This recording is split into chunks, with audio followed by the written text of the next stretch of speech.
அந்த காவல்துறையை பத்தி ஒரு 250 நாட்களுக்கு பிறகு என்னை தப்பா வழிநடத்திட்டு போய் ஒரு நாடகத்தை அரங்கேற்றி விட்டார்கள். இன்னைக்கும் நீங்க அந்த அதே காவல்துறைக்கு நிர்வாகம் பண்ணிட்டு இருக்கிற போது அந்த விமர்சனம் ரொம்ப ரொம்ப துரதிருஷ்டவசமானது. விஜய் 100% தவிர்த்திருக்கப்பட வேண்டிய வார்த்தைகள் அது ஒட்டுமொத்த காவல்துறையினுடைய அந்த இன்டெகிரிட்டி மொராலிட்டியவே கெடுத்துரும்.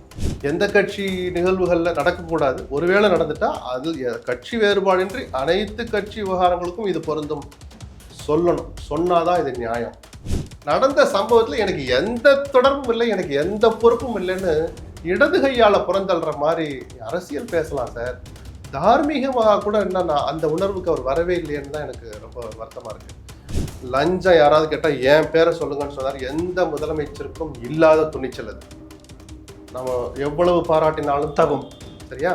அப்படி பேசுற போதே அந்த அரசு வழக்கறிஞர்கள் நியமனத்துல ஒரு விவகாரம் நடந்துகிட்டு இருக்கு. நீ வழக்குல இருக்கிற விஷயத்த நீங்க அவ்வளவு டீட்டெயிலா பேசுறீங்கல்ல, இன்னொரு வழக்கு நடந்துட்டு இருக்குல்ல, நீங்க இவ்வளவு பேசிட்டு இருக்கீங்க. அதை ரீல்ஸ்ல லைவ்ல ஸ்கூல்ல அரசு பள்ளியில காமிச்சிட்டு இருக்கிறாங்க. கலாச்சாரத்தை எப்படி சீர்கட்டு வச்சிருக்கீங்க, சீர்கட்டுறதுக்கு துணை போனீங்க. இந்த 50 நாளையில துணை போனோட விளைவு தான் அந்த தலைமை ஆசிரியருக்கு அந்த துணிச்சல் வந்துச்சு. இவ்வளவு பெரிய தப்ப இப்ப கொஞ்சம் கொஞ்சமா நடவடிக்கை எடுக்க ஆரம்பிச்சு. இது நடந்த பிறகு ராஜ்மோகனுடைய அறிக்கையை நானும் தான் படிச்சு இடைநீக்கம் பண்ணியிருக்காங்க. எதனால அந்த அம்மாவுக்கு தெரியும் வச்சு, கீர்த்தனா ஒரு தவறு செய்த பிறகு அந்த கீர்த்தனாவை ஆதரித்து ராஜ்மோகன் பேசிய பேச்சும் தான் அந்த தலைமை ஆசிரியருடைய துணிச்சலுக்கு ஒரு காரணம். கொத்து பரோட்டா போட்டாங்கல்ல, 5 நிமிஷம் நான் பேசினேன்ல, கொத்து பரோட்டா போட்டாங்களா குளத்தூர்ல, கோ அது நல்லா இருக்கும், மோனை அது நல்லா இருக்கும் கேட்கறதுக்கு. அப்போ உங்களை ஒரு 6 மாவட்டத்தில் கொத்து பரோட்டா போட்டாங்களே, அதை என்னன்னு சொல்றது? நீங்க மணிக்கணக்கில் பேசி கட்சியை தொடங்கின விக்கிரவாண்டியில தாவேக்காவுக்கு வெற்றி கிடைக்கலையே, அதுக்கு என்ன பேர்? அது என்ன பரோட்டா? நூல் பரோட்டாவா, பன் பரோட்டாவா? இந்த விஷயத்தை அரசியலுக்கு பயன்படுத்த நினைக்கிற எந்த அரசியல்வாதிக்கும் இடது கண்டத்திலும் வலது கண்டத்திலும் கரூர் மக்கள் மாறி மாறி அறையணும் தான் நான் கேட்டுக்கிறேன். அரசியல் ரீதியாக தாங்கள் அழுத்த போகிற பட்டன் மூலமா. அந்த அளவுக்கு முட்டாள் இல்லை விஜய். 107 இடத்தை ஜெயிச்சு வச்சு விட்டு தூக்கி தாரவா இருக்கிறதுக்கு. அவர் இந்த வேலையை பண்ணதான் செய்வார். அரசியலை பண்ணுங்க, அரசியல் பண்றேன்னு ஒத்துக்கோங்க. நான் தூய சக்தின்னு சொல்லக்கூடாது. சொன்னாலும் மக்கள் நம்ப மாட்டாங்க.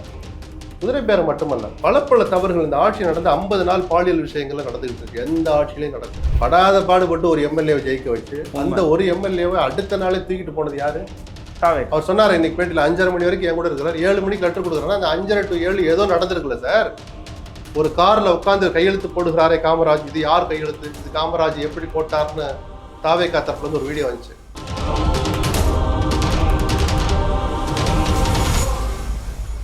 ஃபோர்த் எஸ்டேட் தமிழ் நேயர்களுக்கு அருள்மொழிவர்மனின் அன்பார்ந்த வணக்கங்கள். இது உங்கள் ஃபோர்த் எஸ்டேட் தமிழ் வழங்கும் பிரதனும் பெருதுக நிகழ்ச்சி. நம்மோடு மீண்டும் இணைகிறார் மூத்த பத்திரிகையாளர் மரியாதைக்குரிய திரு SP லட்சுமணன் அவர்கள். வணக்கம் சார். வணக்கம். தமிழ்நாட்டினுடைய முதலமைச்சர் திரு விஜய் அவர்கள் பார்த்தீங்கன்னா நேற்று கரூரில் பேசின பேச்சு கரூர் சம்பவம் தொடர்பாக அவர் ஒரு முன்முடிவுக்கு வந்துட்டாரு. அது தாவேகாவின் தலைவராக இருக்கும்போது வந்தால் பிரச்சனை கிடையாது, பட் ஒரு முதலமைச்சராக இருக்கும்போதே ஒரு முன்முடிவுக்கு வராரு. சதி கோட்பாடு தான் அப்படிங்கிறத மறைமுகமாக தெரியப்படுத்துறாரு. அப்படின்னா இது ஒரு தவறான முன்னுதாரணம்னு எதிர்கட்சிகள் பல பேர் விமர்சனங்கள் முன் வச்சுட்டு வராங்க. ஆனால் அப்படிலாம் கிடையாது, அன்றைய கால காவல்துறை தானே சொல்கிறாரு, தவறு கிடையாதுன்னு சொல்கிறாங்க. ஒரு பத்திரிகையாளரை நீங்கள் எப்படி மதிப்பீடு செய்கிறீங்க? தாவேகா தலைவர் விஜய் ஒரு முன்முடிவுக்கு வர்றது தப்பு கிடையாது. ஏன்னா அதுதான் அந்த விவகாரத்தை தன்னுடைய நிலைப்பாடு என்ன, அதுதான் முன்முடிவுங்கிறது. அதை எங்கே சொல்லணும்? சிபிஐ விசாரணை நடந்துகிட்டு இருக்கு, நீங்கள் ஏற்கனவே போய் சொல்லிட்டீங்க. கூடுதல் விசாரணைக்கு கேட்டாலோ எழுத்துப்பூர்வமாக உங்கள் வாதங்களை வைங்கன்னு சொன்னாலும் அதில் ஃபுல்லாக டீட்டெயிலாக அடித்து கொடுக்க வேண்டியது தான் இந்த முன்முடிவு, அது தொடர்பான கருத்துக்களை தவிர அந்த விசாரணை இன்னமும் நடந்து கொண்டிருக்கிற போது பொது வெளியில் பேசுவது தான் தவறுன்னு நம்ம சொல்கிறோம். அவர் பேசின அத்தனை கருத்துக்களும் உண்மையாக இருக்கலாம். பொது வெளியில் பேசலாமா? இந்த நேரத்தில் பேசலாமா? முதலமைச்சர் பொறுப்பில் இருக்கிற விஜய் பேசலாமா? அப்படி தான் நம்ம கேட்குறோம். அந்த வகையில் அந்த ஒரு எல்லையை அவர் மீறிட்டார் தான் நான் சொல்லுவேன். தவிர்த்திருக்கப்பட வேண்டியது, சட்டவிரோதம் அல்ல, விமர்சனத்துக்குரியது. நான் அப்படி தான் பேசுவேன், யாரும் கேட்க முடியாது அப்படின்லாம் அவங்க சொல்ல முடியாது. நாளைக்கு சிபிஐலேயே கூட இவங்க ஒரு இந்த ஆதவ் மீது ஒரு கண்டெம்ட் போட போகிறாங்களே, அந்த இதோட சேர்த்து இதையும் கூட திமுக அல்லது எதிர்த்தரப்பு அல்லது எவர் ஒருவரும் வழக்கில் சம்பந்தப்பட்ட எவர் ஒருவரும் போய் இதை கேள்வி கேட்கலாம். முதலமைச்சரை தவிர்த்திருக்கணும். ரெண்டாவது, காவல்துறையை பற்றி ஒரு 250 நாட்களுக்கு பிறகு என்னை தப்பா வழிநடத்திட்டு போய் ஒரு நாடகத்தை அரங்கேற்றி விட்டார்கள். இன்னைக்கும் நீங்க அந்த அதே காவல்துறைக்கு நிர்வாகம் பண்ணிட்டு இருக்கிற போது அந்த விமர்சனம் ரொம்ப ரொம்ப துரதிருஷ்டவசமானது. விஜய் 100% தவிர்த்திருக்கப்பட வேண்டிய வார்த்தைகள் அது ஒட்டுமொத்த காவல்துறையினுடைய அந்த இன்டெகிரிட்டி மொராலிட்டியவே கெடுத்துரும். அவருடைய தன்னம்பிக்கைக்கும் அவருடைய தியாகம் கலந்த அந்த உறுதி உழைப்பு இருக்குல்ல, அதுக்கு ஊறு விளைவிக்கிற மாதிரியான பேச்சு அது. அவ்வளவு முதிர்ச்சியை நான் அந்த பேச்சுல பார்க்கல. தாவேகா தலைவரா அவர் பல மேடைகளில் ஏறி இருக்கிறாரு, பல வார்த்தைகள் எல்லாம் பயன்படுத்தி இருக்கிறாரு. ஆனா முதலமைச்சரா அதுவும் ஒரு மோசமான சம்பவம் நடந்த இடத்துக்கு திருப்பி வராருன்னும் போது அவர்கிட்ட ரொம்ப ஒரு கனிவு, பரிவு ஆகியவற்றை எதிர்பார்க்கப்பட்டுச்சு. ஒரு கருப்பு சட்டையில வராருன்னா நிறைய விஷயங்கள் சுகமா பேசுவாருன்னு பார்த்தோம். திருட்டு திமுக, கூட்டு களவாணிங்க இப்படிங்கிற வார்த்தையெல்லாம் அரசியல் 1000 பேசட்டும், அதுக்கு விஜய்க்கு எல்லா உரிமையும் இருக்கு. உங்க துக்கத்துல பங்கெடுக்க வந்திருக்கேன்னு சொல்ற அந்த நிகழ்ச்சியில இவ்வளவு விஷயங்களை தவிர்த்திருக்கலாம்னு நம்ம சொல்றோம். மற்றபடி அவருடைய மனித நேயத்தை இன்னைக்கு முதலமைச்சர் ஆயிட்டார் அப்படிங்கறக்கால வருமானு தெரியாத போதே பாதிக்கப்பட்டவங்களுக்கு 20 லட்சம் ரூபாய் கொடுத்தாரு. அது நம்ம அதை வரவேற்றோம். நம்ம அது மனிதநேயமிக்க ஒரு செயல். அது திருப்பி அங்க போறதுல பாதுகாப்பு பிரச்சனை இருக்கு, சில திரும்ப ஒரு பிரச்சனை வர வேண்டாம்னு நினைச்சு வர வச்சு கொடுத்தத கூட நம்ம தப்புலாம் சொல்லலை. அதையெல்லாம் நம்ம பாராட்டுறோம். இப்போ அரசு வேலை கொடுத்தது கூட ஒரு உயிரை பறிகொடுத்த குடும்பத்துக்கு ஏதாவது செஞ்சாலும் தப்பு இல்லைன்ற அந்த பார்வையில சரின்னு சொல்றமே தவிர, ஒரு முதலமைச்சர் என்ன விளக்கம் சொல்லியிருக்கணும்? இது எல்லோருக்கும் பொருந்துமா? எந்த கட்சி நிகழ்வுகள்ல நடக்கக்கூடாது, ஒருவேளை நடந்துட்டா அதில் கட்சி வேறுபாடின்றி அனைத்து கட்சி விவகாரங்களுக்கும் இது பொருந்தும் சொல்லணும். சொன்னாதான் இது நியாயம், இல்லாட்டி இதை தவிர்த்திருக்கணும் அப்படின்னா அது ஒரு பல்வேறு கருத்துக்கள் வருது. நீதிமன்றத்தில் விசாரணையில் இருக்கு, அது என்ன முடிவு வருது. எஸ்ஓபி கொடுங்கன்னு கேட்டிருக்காங்க. டிஎன்பிஎஸ்சி அவங்களாவே முன் வந்து ஒரு பார்ட்டியாக சேர்த்துருக்கிறாங்க. டிஎன்பிஎஸ்சி என்ன சொல்லுது, இதையெல்லாம் நம்ம பொறுத்திருந்து பார்க்கலாம். மற்றபடி பல விஷயங்கள் அவர் இன்னமும் கூட விஜய் அந்த கரூர் சம்பவத்துக்கு இவ்வளவு மெனக்கெடுறாரு, மனிதாபிமானத்தோட நடந்துக்கிறான்னு சொல்றல, ஒரு புள்ளிக்கு அவர் இன்னைக்கு வரைக்கும் வரவே மாட்டார். நடந்த சம்பவத்தில் எனக்கு எந்த தொடர்பும் இல்லை, எனக்கு எந்த பொறுப்பும் இல்லைன்னு இடது கையால புறந்தள்ளுற மாதிரி அரசியல் பேசலாம் சார். தார்மீகமாக கூட என்னன்னா அந்த உணர்வுக்கு அவர் வரவே இல்லைன்னு தான் எனக்கு ரொம்ப வருத்தமா இருக்கு. முதலமைச்சர் ஆகிறதுக்கு முன்னாடியும் நான் இந்த விமர்சனத்தை வச்சேன், இப்பயும் அந்த விமர்சனத்தை வைக்கிறதுல எனக்கு எந்த தயக்கமும் இல்லை. விஜய் இன்னும் அந்த புள்ளிக்கு வர மறுப்பது ஒரு வளர்ச்சியை நோக்கி நீடித்த அரசியல் செய்ய விரும்புகிற விஜய்க்கு அது நல்லதல்ல. இல்ல ஆனா அவர் ஒரு தார்மீகமா பொறுப்பெடுத்துக்கிறேன்னு கூட இந்த வார்த்தை இது வரைக்கும் பயன்படுத்த மாட்டாரு. இல்ல அப்படி சொல்லிட்டீங்கன்னா அது ஒரு ஆதாரமா போயிடாதா எதிர்கட்சிகளுக்கோ உச்ச நீதிமன்றத்துக்கோ? அப்ப பொறுப்பு எடுத்துட்டாரு பாத்தீங்களா அப்படின்னு சொல்லிருவீங்கல்ல. தார்மீக பொறுப்புன்னு சொல்றதுக்கு அர்த்தம் வேற, அதுக்கு லீகாலிட்டி எல்லாம் கிடையாது. உங்கள் மனசுல என்ன இருக்கு, உங்க மனசு எவ்வளவு இலகின மனசு, எவ்வளவு பொறுப்பான அரசியல் கட்சி தலைவரா நீங்க இருக்கிறீங்கன்னு காட்டுறதுக்கான வார்த்தை தான் அது.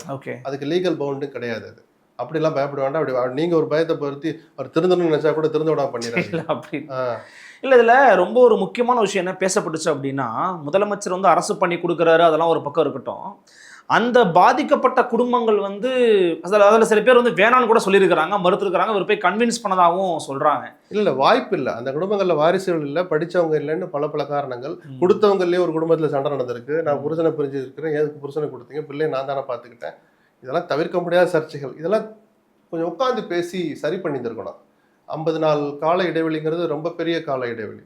அதெல்லாம் சரி பண்ணியிருக்க முடியாது அதிகாரிகள். அந்த சர்ச்சைகளை தவிர்த்திருக்கணும்னு சொல்லுவாங்க. மற்றபடி 41ல் 32 தான் வந்திருக்கு, மீதி 9 என்னாச்சு, இப்படிலாம் கேள்விக்கணும் அவசியம் இல்லை. நடைமுறை சிக்கல்கள் 1000 இருக்கலாங்க. கூட்டணியில் இருக்கிற சிபிஎம்ஏ சொல்றாங்க இந்த மாதிரிலாம், இந்த மாதிரி பொதுவா நீங்க வந்து எடுத்தோம் கழுத்தோம். அதனாலதான் ஒரு வரியில முடிச்சேன், எஸ்ஓபி கொடுங்கன்னு சொல்லிக்கிறாங்க. இந்த அரசு என்ன நிலைப்பாடு எடுக்குதுன்னு பார்ப்போமே. அது இடதுசாரிகளுக்குமான கருத்தா இருக்கும். திருமாவளவன் போன்ற இந்த விஷயங்களை முழுமையாக ஆதரிக்க நினைக்கிற அந்த இலகிய மனம் படைத்த நல்ல மனம் படைத்தவர்களுக்குமான எஸ்ஓபியா வந்து அது இருக்க போகுது. ஒட்டுமொத்தமான ஒரு இதை தானே கவர்மெண்ட் சார்பாக தானே சொல்ல போறாங்க. என்ன சொல்றாங்கன்னு பார்ப்போம். அது நீதிமன்றம் ஏற்றுக்கிட்டு அதை அங்கீகரிக்கிறாங்களான்னு பார்த்துட்டு அதை விமர்சிக்கலாம். மற்றபடி பாதிக்கப்பட்டவங்களுக்கு ஒரு உதவி போய் சேர்ந்திருக்கு, அதோட அதை கடந்து வந்துடலாம். அதில் பேசப்பட்ட நிகழ்ச்சிகள் வார்த்தைகள் தான் நம்ம விமர்சனத்துக்கு உள்ளாகுது. சில விஷயங்கள் நல்லா சொல்லியிருக்கிறார். லஞ்சம் யாராவது கேட்டால் என் பேரை சொல்லுங்கன்னு சொன்னார். எந்த முதலமைச்சருக்கும் இல்லாத துணிச்சல் அது. நம்ம எவ்வளவு பாராட்டினாலும் தகும். சரியா? அப்படி பேசுற போதே அந்த அரசு வழக்கறிஞர்கள் நியமனத்துல ஒரு விவகாரம் நடந்துகிட்டு இருக்கு. நீ வழக்குல இருக்கிற விஷயத்த நீங்க அவ்வளவு டீட்டெயிலா பேசுறீங்கல்ல, இன்னொரு வழக்கு நடந்துட்டு இருக்குல்ல, என் சொந்த கட்சிக்காரங்க மேலேயே சில குற்றச்சாட்டு வந்திருக்கு, நான் விசாரிக்க சொல்லியிருக்கிறேன், விசாரிச்சுக்கிட்டு இருக்கேன். உண்மை இருந்தால் என் கட்சிக்காரர்களாக இருந்தால் நான் விட மாட்டேன். அதையும் சேர்த்து சொல்லியிருந்தாருன்னா நிஜமாகவே விஜய் ஊழல் ஒழிப்புலையும் ரொம்ப உறுதியா இருக்கிறாரு அப்படின்னு நம்ம எடுத்துக்கலாம். பார்ட்டி ஃபண்டு வாங்கலன்னு அந்த ஒத்த வார்த்தையை என்னை போன்றவர்கள் உச்சி முகர்ந்து பாராட்டுகிற அந்த வார்த்தையை முடிவு மட்டும் எடுத்துட்டு மீது எல்லாத்துலயும் நாங்க சீரழிப்போம், தப்பு நடந்தா கண்டுக்க மாட்டோங்கிறது எந்த வகையில நல்ல அரசாங்கத்துக்கு அடையாளமா இருக்க முடியும்? நீங்க இவ்வளவு பேசிட்டு இருக்கீங்க, அதை ரீல்ஸ்ல லைவ்ல ஸ்கூல்ல அரசு பள்ளியில காமிச்சிட்டு இருக்கிறாங்க. கலாச்சாரத்தை எப்படி சீர்கட்டு வச்சிருக்கீங்க, சீர்கட்டுறதுக்கு துணை போனீங்க. இந்த 50 நாளையில துணை போனதுடைய விளைவு தான் அந்த தலைமை ஆசிரியருக்கு அந்த துணிச்சல் வந்துச்சு. ஸ்கூலுக்குள்ள போய் நீங்க ரீல்ஸ் எடுக்கிறீங்க, ஸ்கூல்ல போய் தாவேக்கா கொடியை கட்டுறீங்க. அந்த மாதிரி எல்லாம் தப்பு இல்லைன்னு நினைச்சிருச்சு. லைவ்ல காட்டுறாங்க. தீவிரவாதிகள் எப்படி வெடிகுண்டு செய்யறாங்கன்னு அது லைவ்ல வரல. முதலமைச்சர் தான் பேசுறார், தாவேக்கா தலைவர் பேசுறாருங்கிறதை மறந்துடக்கூடாது. இந்த துணிச்சல் அந்த அம்மாவுக்கு எப்படி வந்துச்சு தலைமை ஆசிரியருக்கு? நீங்க கொடுத்த துணிச்சல் தான், உங்களுடைய மௌனம் கொடுத்த துணிச்சல் தான். சில இடங்கள்ல நீங்க அத்துமீறி நடந்துகிட்ட கொடுத்த துணிச்சல் தான், அமைச்சர் கீர்த்தனா கொடுத்த துணிச்சல் தான் நீங்க தலைமை ஆசிரியர் அந்த தப்பை செய்ய வச்சுச்சு. இது கலாச்சார சீரழிவு இல்லையா? ஒரு சிஸ்டத்தை கெடுக்கிறது இல்லையா? சார் ஊழல நீங்க இல்லைன்னா நாளை அவர் இல்லைன்னா இன்னொருத்தர் வந்து நாளைக்கு எப்படியும் கடுமையான நடவடிக்கை எடுத்தா ஒரு குறைக்க முடியும், தடுக்க முடியும், தண்டனை வாங்கி தர முடியும். சிஸ்டம் கெட்டு போச்சுன்னா நீங்க என்ன தலையிலனாலும் அதை திருப்பி கொண்டு வரது சாதாரண விஷயம் இல்லை. இவ்வளவு பெரிய தப்ப இப்ப கொஞ்சம் கொஞ்சமா நடவடிக்கை எடுக்க ஆரம்பிச்சாங்க. இது நடந்த பிறகு ராஜ்மோகனுடைய அறிக்கையை நானும் தான் படிச்சு இடைநீக்கம் பண்ணியிருக்காங்க. எதனால அந்த அம்மாவுக்கு தெரியும் வச்சு, கீர்த்தனா ஒரு தவறு செய்த பிறகு அந்த கீர்த்தனாவை ஆதரித்து ராஜ்மோகன் பேசிய பேச்சும் தான் அந்த தலைமை ஆசிரியருடைய துணிச்சலுக்கு ஒரு காரணம். ராஜ்மோகன் இதை ஒத்துக்கிறதுக்கு வெக்கமே படக்கூடாது. நீங்க அப்படியே சப்பக்கட்டு கட்டினீங்க இல்ல, கீர்த்தனா ஒரு சகோதரியாக, ஒரு மூத்த சகோதரியாக அக்கா ஸ்தானத்திலிருந்து என்னத்துக்கு அதை கடந்து போயிருந்திருக்கணும். தப்பு நடந்திருக்கு, முதலமைச்சர் இதை ரசிக்க மாட்டார், எனக்கும் இது ஒரு பாடம் சேர்த்து சொன்னா தானே சார் மற்ற அமைச்சர்களுக்கு ஒரு பயம் வரும். அதனாலதான் எல்லாத்துக்கும் சேர்த்து என்ன சொன்னேன், முதலமைச்சர் வாயில இருந்து அவர் பேர்ல ஒரு அறிக்கை வந்திருந்தா அது என்னோட எஃபெக்ட் தெரியுமா? தொலைச்சிருவேன்னு சொல்ல வேணாமா அவர் நேரம் அறிக்கையில, அவர் லாங்குவேஜ்ல. மற்ற இடங்கள்ல எல்லாம் என்னென்ன வார்த்தை யூஸ் பண்றாரு, நக்கலுக்கு, நையாண்டிக்கு, கோபத்துக்கு, அரசியலுக்கு எத்தனை வார்த்தை யூஸ் பண்றாரு, இப்படிங்கிறாரு அப்படிங்கிறாருன்னு. அந்த அறிக்கையில கடுமையா ஒரு வார்த்தை போட்டு ஒரு அறிக்கை வந்திருந்தா இன்னைக்கு எவ்வளவு பெரிய மெசேஜ் அது கீழே வரைக்கும் கொண்டு போய் சேர்த்திருக்கோம் சார். விஜய் ஏன் அதை செய்யல? அதை செய்யாமல் நீங்க 1000 அபிநயங்கள் செஞ்சாலும் அதனால ஒரு பிரயோஜனம் இல்லை, இந்த சமூகத்துக்கு அதனால ஒரு பிரயோஜனம் இல்லை. அரசியலை நீங்க நல்லா பண்றீங்கன்னு வேணா அரசியல் கவனிக்கிற ஒரு பத்திரிகையாளரை நான் பாராட்டுவேன். தொடர்ச்சியாக அவர் திமுக குறித்தெல்லாம் அந்த மேடையில் பேசும்போது எள்ளி நகையாடக்கூடிய விதமாக சில வார்த்தைகளை பயன்படுத்துறாரு. திரைப்பட பாடல்களை பயன்படுத்தி ஓடு ஓடு ஓடுன்னு ஓடுற செந்தில் பாலாஜிங்கிறாரு. இந்த அவர் திமுகன்ற வார்த்தையை பயன்படுத்தல, தீய சக்திங்கிற வார்த்தையை தான் பயன்படுத்துறாரு. இதெல்லாம் திமுக கவுண்டர் பண்றதுக்கு வந்து தயாரா இல்லையோ? ஒரு இடத்துலயும் ஸ்கோர் பண்ணிட்டே போறாரா முதலமைச்சர் விஜய்? அவர் அரசியல் பண்ணிருக்காருங்க, பேசா நீங்களும் பதில் சொல்லுங்க. அதை நேற்று பதிலடியும் கொடுத்தாங்கல்ல இவங்களும். சிவசங்கர் ஓடு ஓடுனா யாரு ஓடுனா நினைவு சின்னம் அமைக்க போறேன்னு சொல்றீங்களா? அப்படின்னா முதுக தான் நினைவு சின்னம் வைக்கணும். விஜய் ஓடுனார்ல, அதை அவங்க சொல்லி காட்டுறாங்கல்ல. அரசியல் பண்றாங்க, அவ்வளவுதான். சினிமா நடிகராக இருக்கிற விஜய் டோட்டலா இருந்து வெளியில வரணும்னு நம்ம பார்க்கல. ஆனால் தான் முதலமைச்சர் பொறுப்புல இருக்கிறோங்கிறத அவர் மறக்கவே கூடாது. அந்த அந்த விஷயத்தை அவர் மறக்கிறதுனாலதான், அல்லது முழு நேரமும் அது நினைவுக்கு வராததுனாலதான் சில இடங்கள்ல வார்த்தை மீறார். கொத்து பரோட்டா போட்டாங்கல்ல, 5 நிமிஷம் நான் பேசினேன்ல, கொத்து பரோட்டா போட்டாங்களா குளத்தூர்ல, கோ அது நல்லா இருக்கும், மோனை அது நல்லா இருக்கும் கேட்கறதுக்கு. அப்போ உங்களை ஒரு 6 மாவட்டத்தில் கொத்து பரோட்டா போட்டாங்களே, அதை என்னன்னு சொல்றது? நீங்க மணிக்கணக்கில் பேசி கட்சியை தொடங்கின விக்கிரவாண்டியில தாவேக்காவுக்கு வெற்றி கிடைக்கலையே, அதுக்கு என்ன பேர்? அது என்ன பரோட்டா? நூல் பரோட்டாவா, பன் பரோட்டாவா? அது கொச்சையான விமர்சனம். அந்த வார்த்தையை பயன்படுத்தினா, நான் பயன்படுத்தினாலும் அது கொச்சை தானே சார்? ஒரு முதலமைச்சர் அதை சொல்லலாமா? தோல்வியை நீங்கள் இவ்வளோ கிண்டல் அடிக்கக்கூடாது சார். ஏற்கனவே அந்த அந்த அந்த மாண்பை மறந்தனால தான் அப்பாவை தேடுறேன்னு சொல்லி நீங்கள் ஒரு கதை சொன்னீங்க. அவர் தரம் தாழ்ந்து அவர் ஒரு பதிலடி கொடுத்தார். முதலமைச்சர் செய்யக்கூடாது இந்த வார்த்தைகளை. வெற்றி தோல்வி அரசியலில் சகஜம்தான். நக்கல் அடிச்சிட்டிங்கன்னா அது ஒரு இடத்துல ஒரு அரசியல் மேடையில் பேசிட்டு கடந்து போயிடணும். அப்போ இந்த கேள்விக்கு அவர் என்ன பதில் சொல்லுவார்? 10 நிமிஷத்துலேருந்து 1.5 மணி நேரம் வரைக்கும் நீங்கள் நீட்டி முழங்கினீங்களே, 6 மாவட்டங்களில் உங்களுக்கு ஒரு தொகுதி கூட கிடைக்கலையே, ஏன்? நான் போகலைனாலும் என்னால் தாக்கத்தை ஏற்படுத்த முடியும்னு சொன்னால் நீலகிரிக்கு மாயவரத்துக்கு நீங்கள் போகவே இல்லை, அங்கே ஒரு தொகுதி கூட கிடைக்கலையே, ஏன்? கரூர் சம்பவத்தில் இவ்வளவு மனம் நெகிழ்ந்து நான் துக்கப்படுறேன், வேதனைப்படுறேன், வழிகளை தாங்கி அந்த கரூர்ல ஏன் மக்கள் உங்களை தோற்கடிச்சாங்க? நான் ரொம்ப சந்தோஷப்பட்டேன் தோற்கடிச்சதுக்காக அந்த தொகுதியில். ஏன்னா அது அரசியலுக்கு மக்கள் பார்க்கல. ஒரு ஆட்சிக்கே வந்ததுல எனக்கு ஒரு மாற்று வந்துட்டார், அதெல்லாம் வேற சார், வாழ்த்து சொல்லுவோம். கரூர் மக்களை நான் மனம் திறந்து பாராட்டுவேன். அவங்க அதை ஒரு பொருட்டா அரசியலுக்காக எடுத்துக்கல. இப்படிதான் இருக்கணும்னு நான் சொல்லுவேன். இனி வரப்போற தேர்தல் நடந்தாலும் அதை சொல்லி யாராவது பிரச்சாரம் பண்ணா அவர்கள் கன்னத்தில் அரைந்த மாதிரி தான் தேர்தல் முடிவு இருக்கணும். யார் வேணாலும் ஜெயிக்கட்டும், யார் வேணாலும் தோக்கட்டும், நமக்கு அதை பத்தி கவலை இல்லை. இந்த விஷயத்தை அரசியலுக்கு பயன்படுத்த நினைக்கிற எந்த அரசியல்வாதிக்கும் இடது கண்டத்திலும் வலது கண்டத்திலும் கரூர் மக்கள் மாறி மாறி அறையணும் தான் நான் கேட்டுக்கிறேன். அரசியல் ரீதியாக தாங்கள் அழுத்த போகிற பட்டன் மூலமா. கடுமையான விமர்சனங்கள் எதிர்க்கட்சிகளை பல பேர் வச்சிருக்கிறாங்க. இன்னைக்கு காலையில கூட அமமுகவின் பொதுச்செயலாளர் டிடி தினகரன் அவர்கள் பேசுகிற போது அவர் இன்னும் முழுமையா முதலமைச்சராகவே மாறலங்க, அவர் இன்னும் நடிகராக தான் இருக்கிறாரு, களவாணின்ற வார்த்தையை போய் முதலமைச்சர் பயன்படுத்துறாரு, அவர் தாங்க எம்எல்ஏக்களை களவாண்டு போனாரு, அவர் தான் எம்எல்ஏ களவாணிங்கிற வார்த்தைலாம் இவரும் வந்து சொல்றாரு. அவர் இன்னும் முழுமையா ஒரு முதலமைச்சராக மாறல, ஒரு மெச்சூர்டு பர்சனாலிட்டியா அவர் இல்லை அப்படிங்கிறாரு. நேற்றைக்கு எம்ஆர் விஜயபாஸ்கர் அங்கே பேசுகிற பேச்சு, விஜயபாஸ்கரை கூட்டிட்டு போய் தூய சக்தியா நீங்கள் எப்படி வச்சுக்க முடியும் அப்படின்னு கேட்குற கேள்வி, இதெல்லாம் தாவேகா மீதான அதிருப்தியை மக்கள் மத்தியில் உருவாக்கிட்டு நினைக்கிறீங்களா? இயல்பாகவே வரும்ல சார். என்னன்னா நீங்கள் வெறுமனே எம்எல்ஏ குதிரை பேரம் இதெல்லாம் விட்டுடுங்க, அது கூட அரசியல் நான் அரசியல் நல்லா பண்ணுறான்னு சொல்லுவேன். ஆனால் பேரம் நடத்துகிறாங்கன்னு நீங்கள் நாளைக்கு இன்னொரு கட்சியை பார்த்து சொல்ல முடியாது. ஏன்னா நீங்கள் என்னைக்கு அமமுக எம்எல்ஏ கூட்டி போய் கையெழுத்து வாங்கினீங்களோ அன்னைக்கே நீங்கள் பேரத்தை ஸ்டார்ட் தொடங்கி பண்ணிட்டீங்க. தப்பு இல்லை. ஏன்னா 107 எம்எல்ஏ ஜெயிச்சு வச்சுக்கிட்டு ஆட்சி அமைக்கணும்னா சில பேரங்களை நடத்தி தான் ஆகணும். அரசியல் ரீதியாக தவறல்ல. ஆனால் தூய சக்தி நீங்கள் இனிமேல் சொல்லக்கூடாது. அப்போ அவர் ரொம்ப நிஜமாவே தூய சக்தியாக இருந்தால் எனக்கு போதுமான இடம் இல்லை, ஊழல்வாதிகளிடமும் கொள்கை ரீதியான எதிரிகளிடமும் நான் போய் நின்று எனக்கு ஆதரவு கேட்கணும்னு அவசியம் இல்லை. நான் திரும்ப உங்ககிட்டே வர்றேன்னு சொல்றது தான் தூய சக்தி. அந்த அளவுக்கு முட்டாள் இல்லை விஜய். 107 இடத்த ஜெயிச்சு வச்சுக்கிட்டு தூக்கி தார வார்க்கிறதுக்கு. அவர் இந்த வேலையை பண்ணதான் செய்வார். அரசியலை பண்ணுங்க, அரசியல் பண்றேன்னு ஒத்துக்கோங்க. நான் தூய சக்தின்னு சொல்லக்கூடாது. சொன்னாலும் மக்கள் நம்ப மாட்டாங்க. குதிரை பேரம் மட்டுமல்ல, பல தவறுகள் இந்த ஆட்சி நடந்து 50 நாள் பாலியல் விஷயங்கள்ல நடந்துகிட்டு இருந்துச்சு. எந்த ஆட்சியிலையும் நடக்கும். விஜய் வந்துட்டாரு, இனிமேல் குற்றவாளிகளே இல்லைன்னா சில பேர் புலகாகிதப்பட்டாங்க. குற்றம் நடந்துகிட்டு தான் இருக்கும், இன்னைக்கும் நடக்கும். இப்ப நான் பேசிட்டு இருக்கேன், இந்த நேரத்துல கூட தப்பு நடந்துகிட்டு இருக்கோம். நீங்க எப்படி நடவடிக்கை எடுக்கிறீங்கன்னு தான் பொதுமக்கள் பார்ப்பாங்க. ஒரு ரொம்ப வெளிச்சுக்கிட்டு ஒரு 4 வாரத்துக்கு அப்புறம் தான் சில ஒன்றியச்சாளர்கள்லாம் கட்சியை விட்டு நீக்க ஆரம்பிச்சாங்க. ரீல்ஸ் எடுத்தவங்கள, அதிகாரமே இல்லாமல் போய் ஆய்வு பண்ணவங்கள, இதெல்லாம் இந்த அரசு 4 வாரம் வேடிக்கை பார்த்தாங்க. அது ரொம்ப தாமதம். சிஸ்டம் கெட்டு போயிடுன்னு சொன்னல, நீங்க மீட்கவே முடியாது. அதை உங்களால் அக்கிரமம் செய்தார்கள்னு சொல்லப்பட்ட திமுக அதிமுக கூட இந்த வேலையை பண்ணல. அந்த மாவட்ட செயலாளர் அரசு நிகழ்ச்சியில மேடையில் ஏறினதே கிடையாது. ஏற மாட்டாங்க சார். அந்த தெளிவு ஏன் உங்களுக்கு இல்லை? நீங்க ஏன் சொல்லிக் கொடுக்கல? சரிதானா? ஸோ இந்த மாதிரி விஷயங்களையும் மக்கள் பார்த்து முகம் சொல்லிச்சதுனாலதான் ராஜநாயகம் நினைக்கிறேன், அவர் போய் ஒரு சர்வே எடுத்தார் ஒரு சில வாரங்களுக்கு முன்னாடி. ஆட்சி அமைஞ்சு 1 மாதத்துக்கு பிறகு, நான் பொதுவாக சர்வேக்களை நம்ப மாட்டேன், அந்த பாயிண்ட்டை மட்டும் நான் எடுத்துக்கலாம், விவாதத்துக்கு பயன்படும், நம்பர்லாம் தூக்கி தூரம் போடுங்க.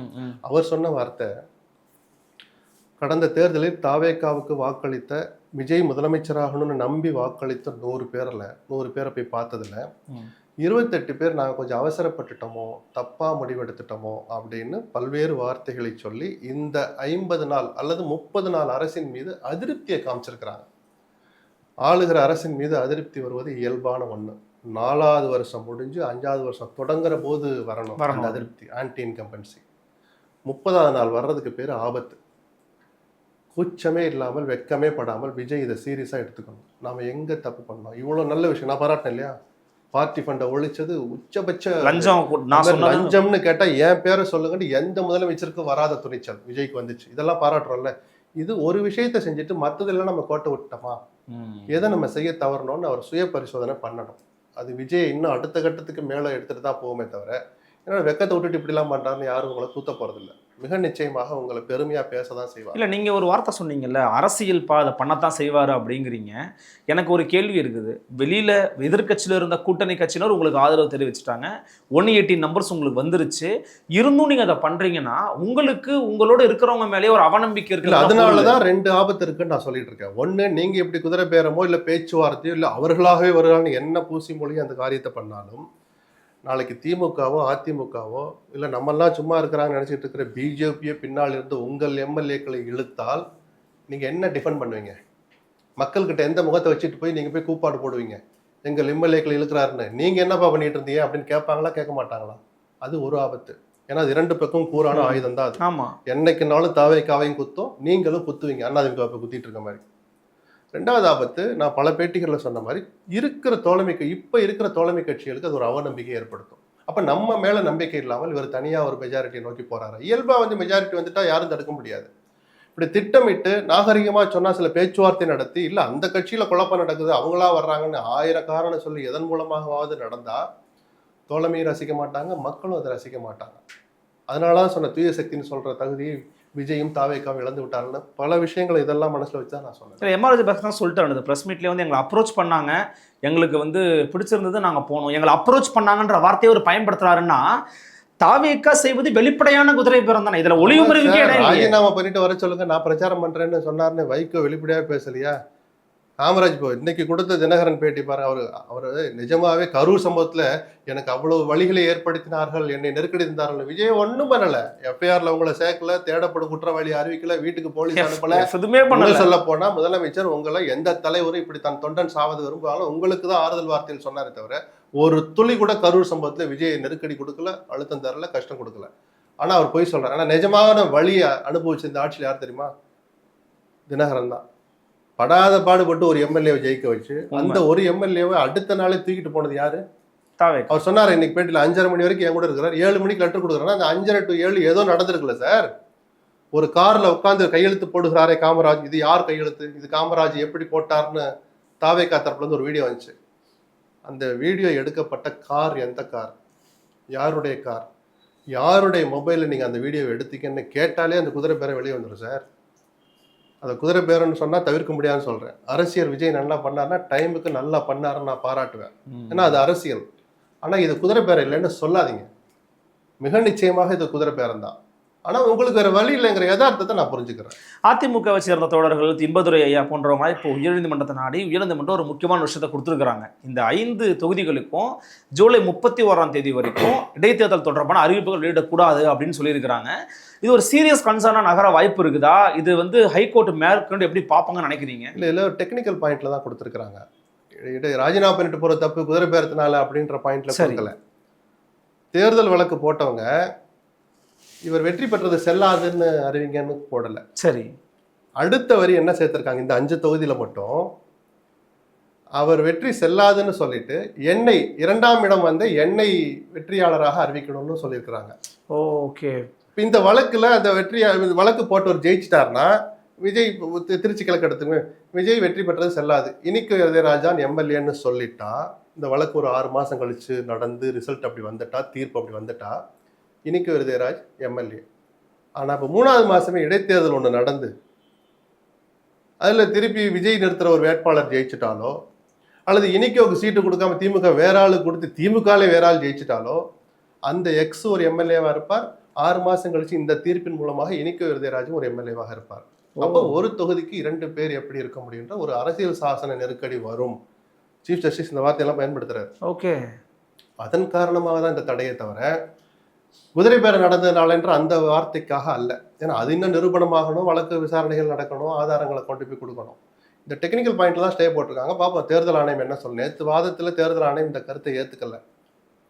அவங்க அஃபிடவிட்ல என்ன சொல்றாங்க, வாதங்கள் எப்படி நடக்குது, நீதிபதிகள் எப்படி பார்வை பார்க்குறாங்க, அதெல்லாம் பார்த்துட்டு முடிவு பண்ணோம். ஆனால் ஒரு விஷயம், ஜூலை 31 வரைக்கும் கொள்கைக்காக அவர்களாகவே எடப்பாடியுடைய பிடிவாதம் பிடிக்காமன்னு 1000 காரணம் சொல்லி இன்னும் ஒருத்தர் போக மாட்டாங்க. போனா தேர்தல் நடக்காதோ இருக்கிற எம்எல்ஏ போயிருந்தா பயத்துல போக மாட்டாங்க. ஓ, இது ஒரு செக் இருக்கு. இது சட்டத்தின் மூலமாக ஏற்படுத்தப்பட்ட ஒரு தடை. மாரல் ஃபியர், ரியல் ஃபியரும் கூட. ஆனா தாவேக்கா நிஜமாவே குதிரை பேரம் நடத்தலைன்னா, இல்ல தூய அரசியலை விரும்புறாங்கன்னா அவங்கள ஒரு அறிக்கை விட சொல்லுங்க. புஷியானது மூலமா அட்லீஸ்ட் விஜய் விட மாட்டாரு. மற்ற கட்சியிலிருந்து தேர்ந்தெடுக்கப்பட்டு எம்எல்ஏவாக தேர்ந்தெடுக்கப்பட்டு அந்த பதவியை ராஜினாமா செய்து விட்டு வந்தால் நாங்கள் தாராளமாக சேர்த்துக்கிறோம். ஆனால் உடனடியாக வருகிற இடைத்தேர்தலில் அவர்களுக்கு சீட்டு கொடுக்க மாட்டோம்னு ஒரு அறிக்கை வரட்டும். ஒருத்தர் போவாங்களா? இல்லை கொடுப்பாங்கன்னு உறுதியாக நம்புறீங்களா நீங்கள்? சார் அதெல்லாம் அப்புறம் ஒரு அறிக்கை விடுங்க. அடுத்து யாராவது போவாங்களான்னு அவங்களை கேட்குறேன். கொடுப்பாங்களா கொடுக்கலான்னு அவங்க விஷயம். ஒரு பேச்சு நடக்காமல் இவர் போயிருப்பாங்களா? பார்த்தீங்களா, நாங்கள் பேச்செல்லாம் நடத்தலை, ஒன்றும் கொடுக்கல, பார்த்தீங்களா 6 பேருக்கு நாங்கள் சீட்டு கொடுக்கலன்னு சொன்னால் மாலை போட்டு அப்போ நம்ம பாராட்டலாம். ஒரு சர்டிஃபிகேட் கூட அடிச்சு ரெடியாக வைங்க, கொடுத்துக்கலாம். அப்புறம் எனக்கு தெரிஞ்சு அப்படி நடக்கலை. குறைஞ்சது 4 பேர்கிட்ட அப்படி நடக்கல. தனிப்பட்ட முறையில் நான் பேசிட்டு சொல்றேன். ஓகே. இந்த பேச்சு சார் அவங்க போய் அப்படி சேரணும் அவசியம் என்ன சார் இருக்கு? சார் திருச்சி சார் அந்த கரூர்ல மதிவானன் வந்து கேஸ் வாங்கிட்டு உள்ள போனாரு சார். அவரை தோக்கடிச்சார் எம்ஆர் விஜயபாஸ்கர். அதை திருப்பி அவருக்கே கொடுப்பாங்களா? அதுதான் அங்க என்ன நடக்குன்னு பாப்போம்னு சொல்றீங்க. நீங்க பதட்டப்படுறீங்க. இல்ல சார், அவர் என்ன முடிவு வேணாலும் எடுக்கட்டும், அந்த முடிவுக்கு தகுந்த மாதிரி பாராட்டலாம், விமர்சிக்கலாம் சொல்லிட்டேன்.